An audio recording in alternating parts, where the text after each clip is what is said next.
Gayon din naman, sa huling panahong ito, ay mayroong mga nalalabi ayon sa pagkahirang ng biyaya. Sabi ng John chapter 10 verse 27, sabi ng Biblia, mga kapatid, "My sheep hear my voice, and I know them and they follow me."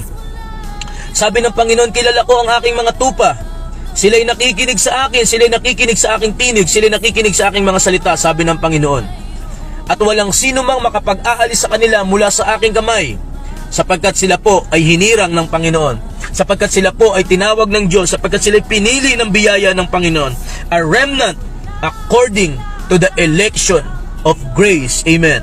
Kaya mga kapatid, pagpalain tayo ng Panginoon, patuloy nating i-desire ang biyaya ng Diyos, patuloy nating mahalin ang Panginoon nang higit kaysa sa ating sarili, patuloy nating mahalin ang salita ng Diyos, higit sa anumang bagay ng sanlibutan ito, higit sa anumang material na bagay ng mundong ito. Amen.